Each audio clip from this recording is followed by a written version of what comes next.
Assalamualaikum warahmatullahi wabarakatuh. Perkenalkan, nama saya Zabilana Tasubiyandi dari semester 3C. Di sini saya akan mereview jurnal Hukum Administrasi Negara pada pertemuan kelima yang berjudul Merekonstruksi Sistem Hukum Administrasi Menuju Hukum yang Melayani. Hukum Administrasi Negara (HAN) atau HAN pada masa kini mengalami berbagai perkembangan, baik secara teoritis maupun praktis. Perkembangan tersebut didasarkan pada berbagai perkembangan yang terjadi berbagai sektor yang ada, seperti sektor perekonomian, sektor politik, sektor perdagangan, serta pemerintahan, dan lain sebagainya. Dinamika dari berbagai sektor tersebut berpengaruh terhadap makna dan ruang lingkup dari materi HAN, sehingga terlihat bahwa HAN tidak lagi hanya menjadi hukum yang mengatur pemerintahan semata, namun HAN pada kenyataannya juga mengatur berbagai hal-hal di luar ruang lingkup tradisional selama ini. Secara umum, perkembangan berbagai sektor kemasyarakatan memberikan kontribusi yang signifikan bagi pengembangan HAN dan Indonesia maupun secara umum.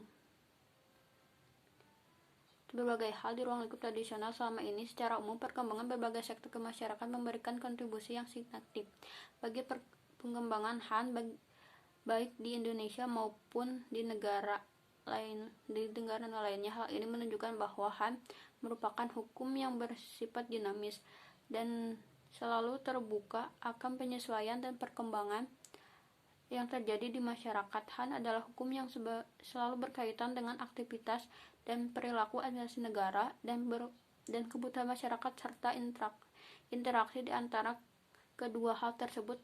Pada dasarnya merupakan aktivitas yang bersifat aktif, dinamis, dan terbuka. Salah satu aspek yang utama dari HAN adalah hukum yang mengenai kekuasaan pemerintah. Asas hukum yang melandasi kekuasaan pemerintah lazimnya disebut dalam kepustakaan Belanda dengan asas Rechtmatigheid. Negara Indonesia adalah negara yang berdasarkan atas hukum sebagaimana tercantum pada pasal 1 ayat 3 Undang-Undang Dasar 1945. Sebagai negara hukum, Indonesia mempunyai karakteristik tersendiri, dan hal ini oleh PM Harjo disebut sebagai negara hukum Pancasila yang mempunyai elemen atau ciri-ciri sebagai berikut. 1. Keserasian hubungan antara pemerintah dan rakyat berdasarkan asas kerukunan. Hubungan fungsional yang profesional atas kekuasaan negara. Yang ketiga, prinsip-prinsip penyelesaian sengketa secara musyawarah dan peradilan merupakan sarana terakhir. Dan yang terakhir, keseimbangan antara hak dan kewajiban dalam upaya menciptakan negara yang diwujudkan dengan melaksanakan pengembangan di segala bidang.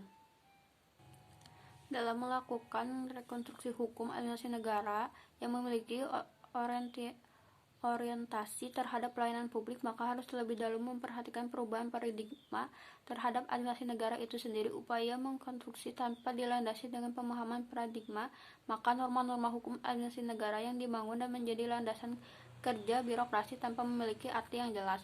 Perlu dilakukan langkah-langkah untuk mengharmonisasikan peraturan perundang-undangan sektoral bidang pelayanan publik dengan pedoman pada prinsip atau asas-asas hukum yang berlaku umum, peninjauan terhadap muatan materi peraturan yang saling bertentangan dan digantikan dengan muatan yang selaras dengan antar sektor, maupun dimintakan judicial review terhadap Mahkamah Konstitusi terhadap undang-undang yang bertanggung jawab dengan Undang-Undang Dasar 1945 maupun kepada Mahkamah Agung terhadap peraturan di bawah undang-undang.